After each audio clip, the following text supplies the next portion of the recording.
Happy rebirthday to me. It's been a year since my autism assessment, and it's also my birthday this week. So, celebrating 2 in 1 with my cupcake. So, here goes. And now that smoke will fill the room. I'll set that aside and have it later because I don't want to bother everyone with the sound of chewing.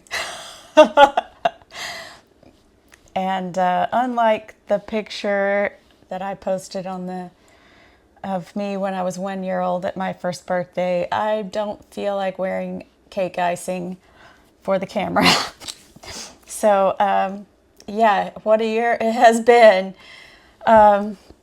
It's just been so much to learn. There's so much to learn and so much to look back on my entire life and reframe, because with a huge diagnosis like autism, that, it's just reframing your whole life. That's all. Your memories of everything you've ever done cast in a different light. And so it's been quite an amazing year. And my thanks go out to everyone who has been supportive of me here on YouTube and everyone who has posted their own stories on YouTube. You've been so helpful, and just can't thank you enough. Everybody is so willing to share information and experiences, and it's really nice to know that we're not alone. And, even though sometimes I'm like, oh, we're not alone, that means other people have experienced some of these bad things, but it is somehow comforting to know that we're not alone in our experiences. And, not that they're all bad experiences either. Some of the experiences are wonderful. And, I wouldn't trade my brain for a neurotypical brain ever. I can't even imagine what that would be like. So I'm perfectly happy with my brain, even when it plays tricks on me.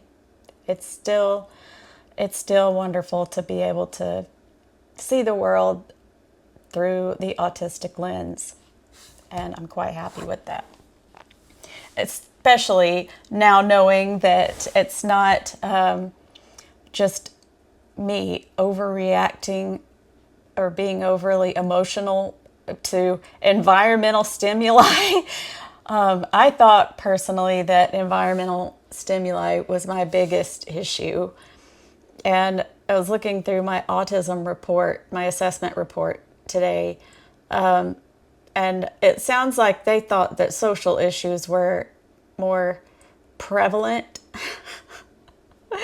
And if I can go get that for you and read a couple of things, I will be right back. Okay. Holly completed testing over 2 sessions and was attentive and engaged throughout the testing. Behavioral observations suggest that Holly presents with significant difficulties related to social communication and interaction.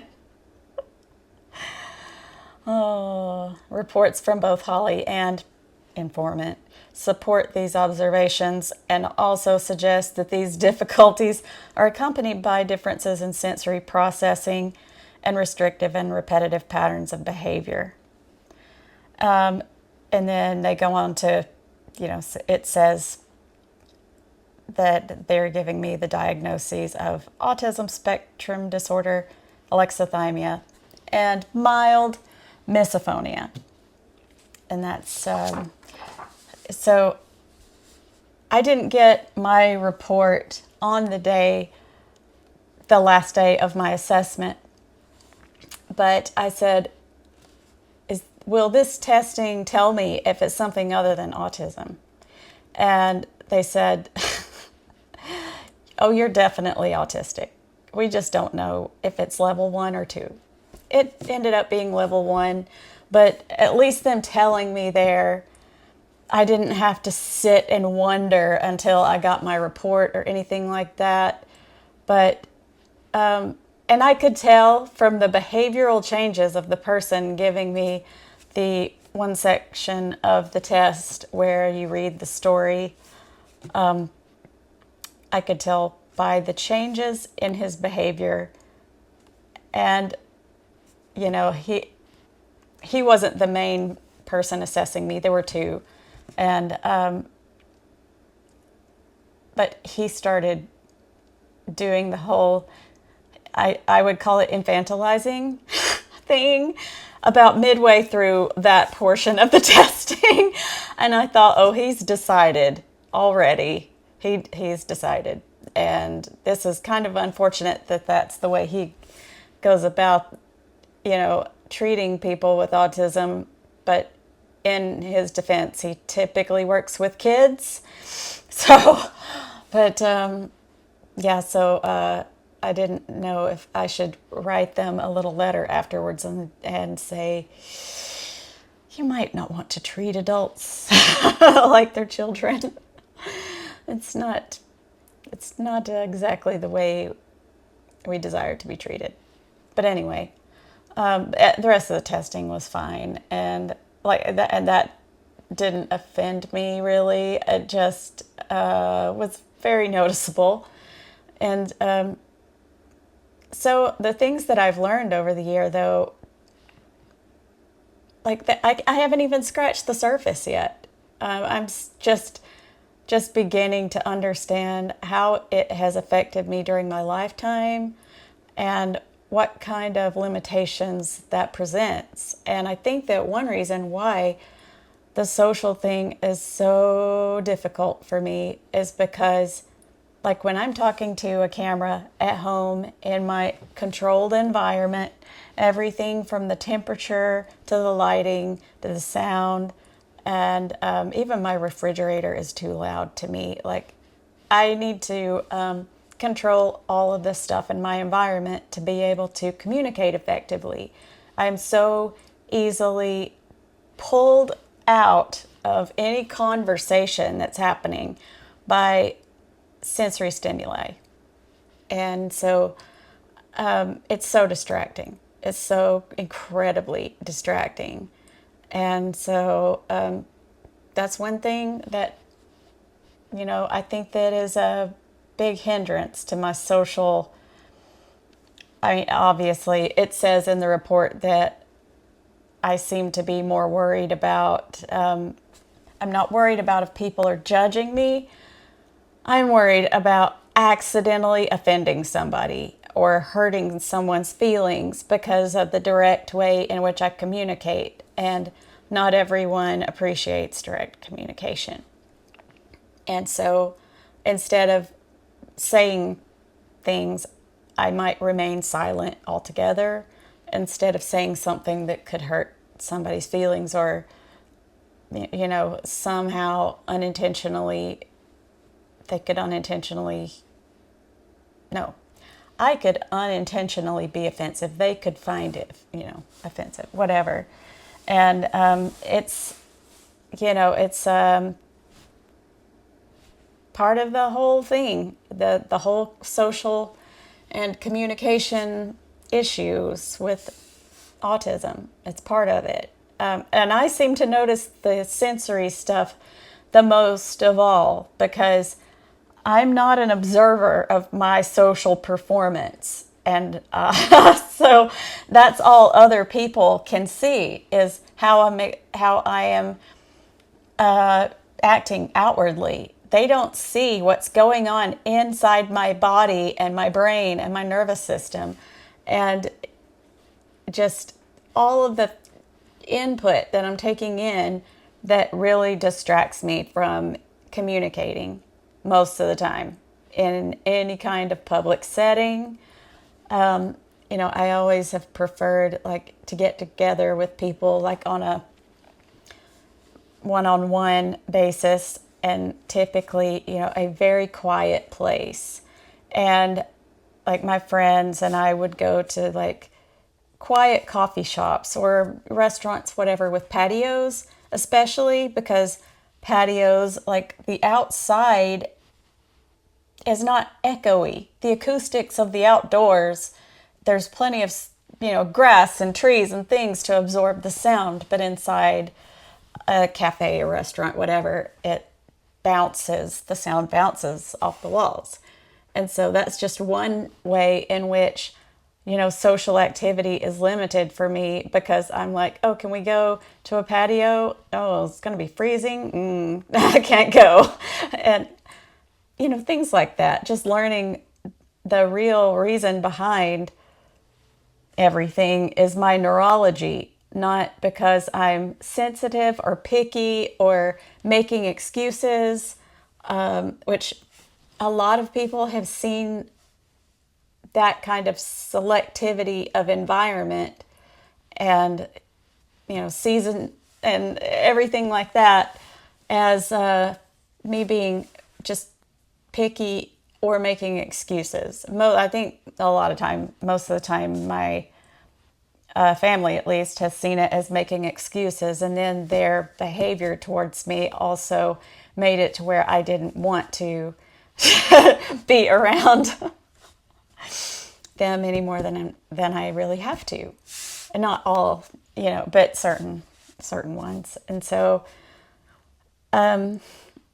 it's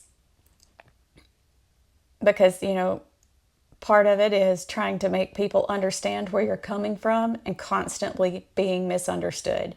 And being misunderstood has been a thing I've experienced my whole life since childhood, my earliest memories, probably right after that birthday photo.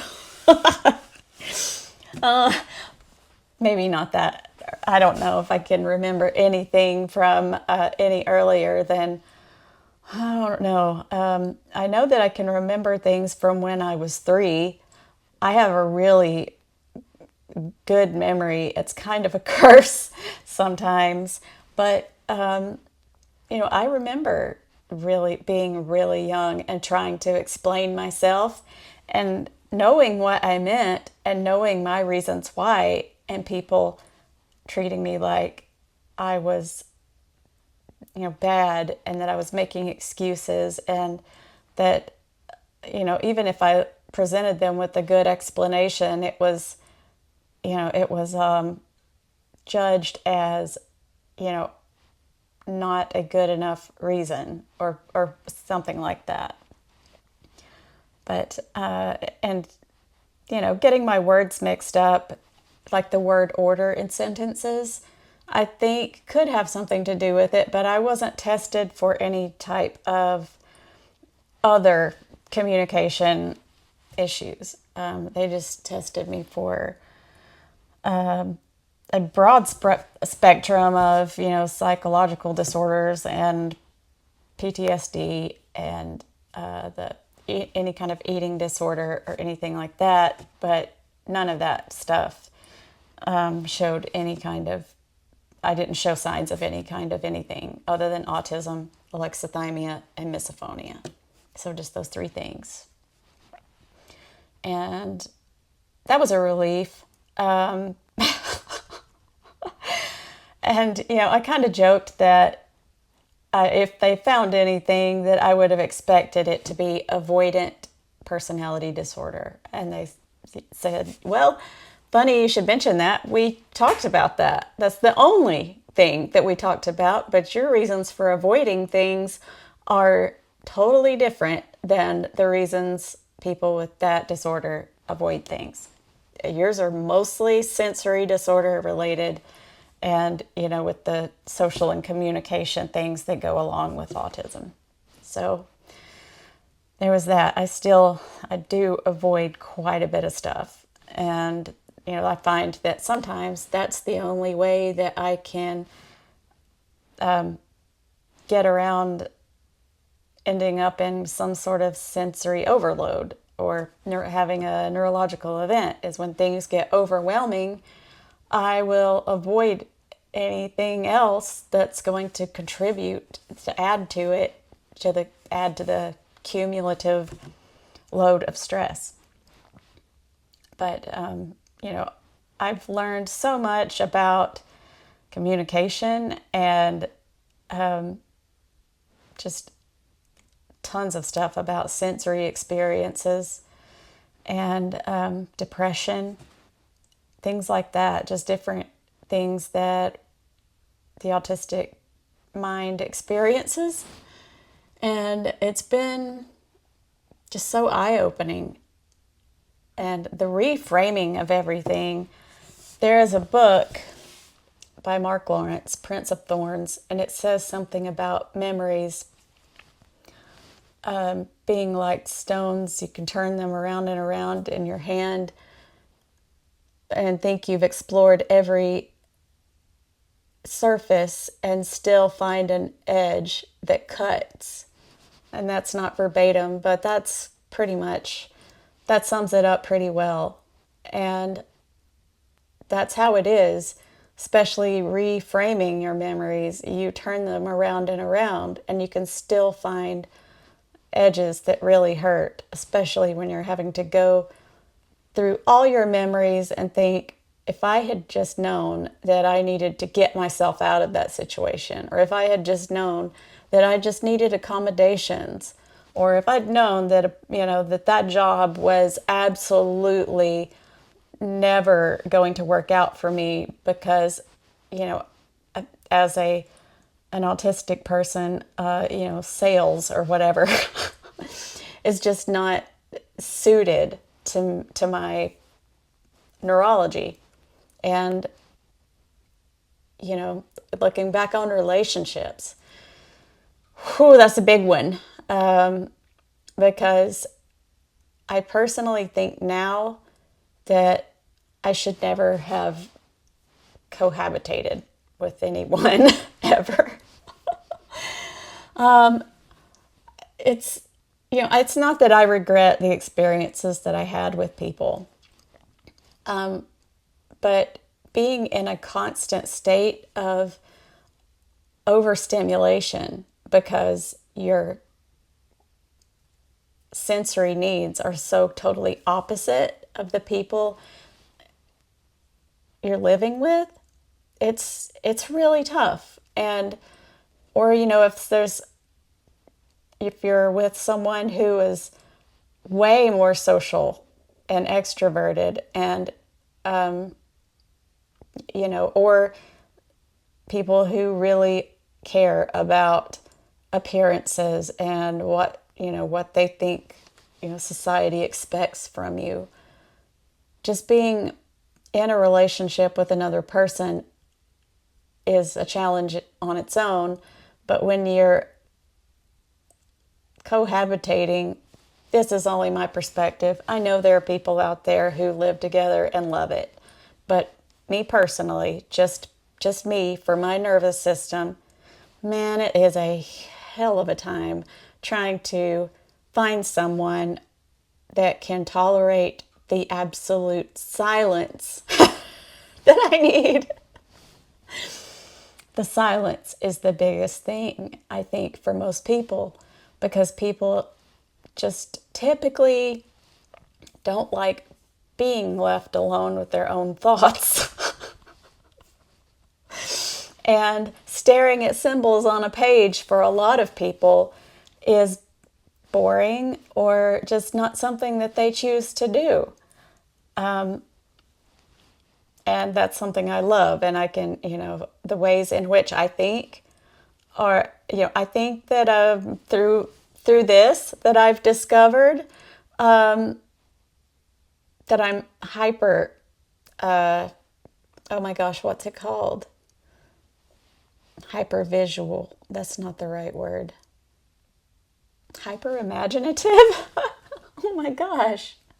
Hyper Fantasia. There we go. That's the word.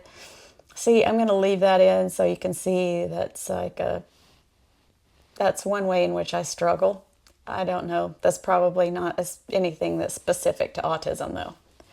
But when we cut things like that out and make it look like we have absolutely no trouble communicating, then we're kind of doing ourselves a disservice if we want people to show us a little patience in our everyday lives.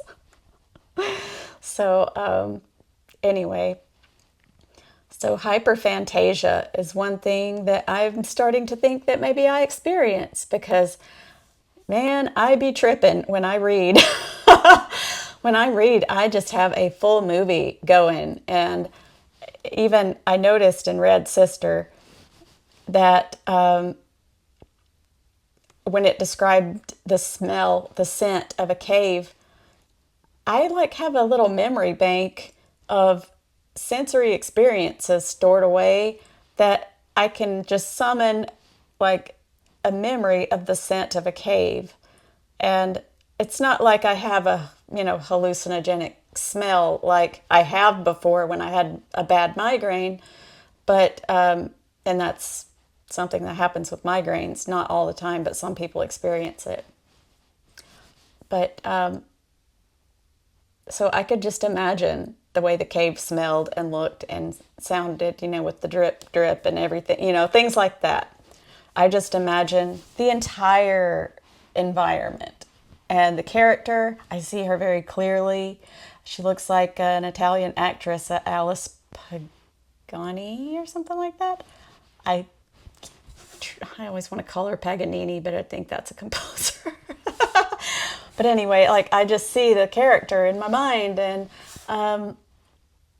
it's so I just see the story as it's happening.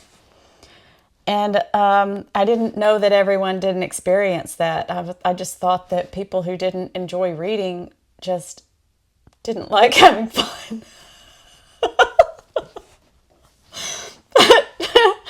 It's probably kind of the opposite. But they probably think the opposite, and think that I don't like having fun because I would rather sit inside in the dead silence and just read. And I'm completely happy with that. So, and now I know that it's not because I'm asocial or antisocial. I'm just differently social. I do enjoy the social interaction that I get with the people on YouTube in the autism community. I love that. That's great. And I'm starting to realize that maybe it's not people in general that I, ever hid myself away from or stayed isolated from. I think it's just the societal constructs and things that are put in place by neurotypical people that are very conflicting with my neurotype, and that neurodivergent people can be a joy to be around. And I really genuinely mean that. It can be so much fun. And, I've laughed pretty hard at some of the things that people have said and shared them, with my friends, and like, oh my gosh, like somebody said I was an obvious plant for big chili because of me mentioning my chili cocoa explosion on the in the camper on the camping trip. And so, things like that are just really funny. And, but anyway, I really enjoy interacting with you all, and I appreciate the support in all the ways, and I consider you all friends. And that's another thing. It's kind of had me re-examine my definition of friendship because, I don't remember what generic answer I gave them whenever they asked me that during my assessment, like, what's your definition of friendship? I think I said, that it's just when two people have shared interests and can, share information about those interests and enjoy being around each other in their own, each other's company or something like that. But before that, I was thinking, so many having, not real friendships, but those superficial ones where you're on social media and you follow one another, but, other than that, and maybe somebody, people exchanging favors and networking and things like that. That was, how I saw from an outsider's point of view, I saw a lot of friendships that were just very transactional friendships. And I thought, and maybe this is, why I've been friends with the couple of girls that I have been for so long. I just want a friendship that doesn't rely on any kind of, what they can do for me or what I can do for them. It's just that we're glad that, like, we're happy that we're all alive and experiencing life the way we are, and we celebrate each other's successes, and are saddened by each other's losses and things like that. More of an emotional, a deeper connection. Just it's kind of like the whole Demi thing, but applies to friendship. It's like, I don't care how much money you have or anything like that. Are you a decent human being who cares about animals? That's a really important thing. But that's the most important thing. At least in your own way, cares about them.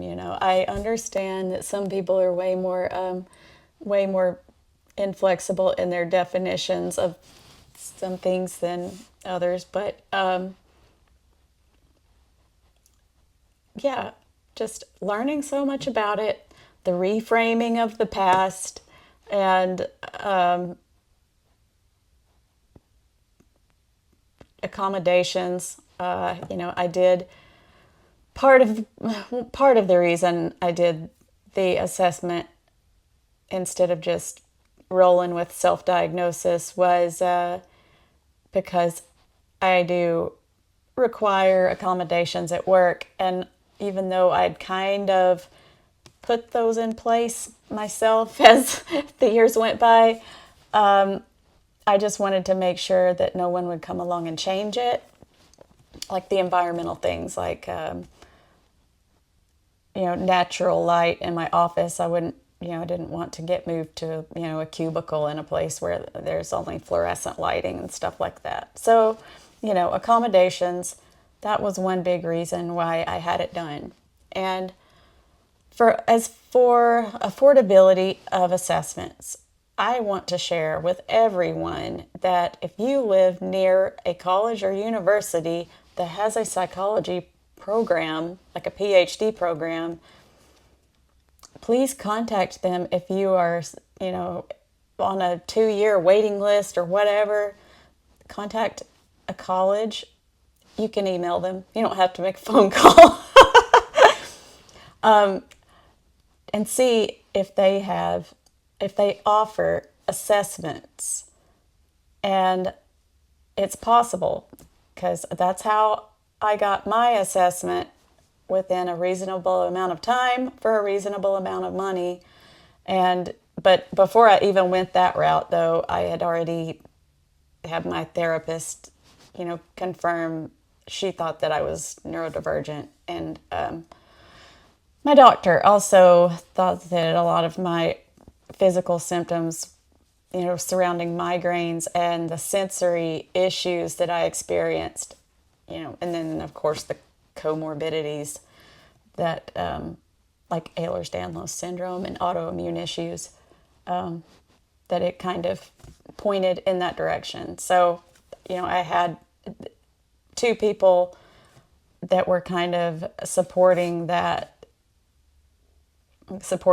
me going that route, and 2 medical professionals, that is. And so if you do contact a university, and they might be able to get you a slight discount. Sometimes they offer like a income rated cost fee schedule or whatever for the testing. So it's worth checking out. It's just worth sending an email.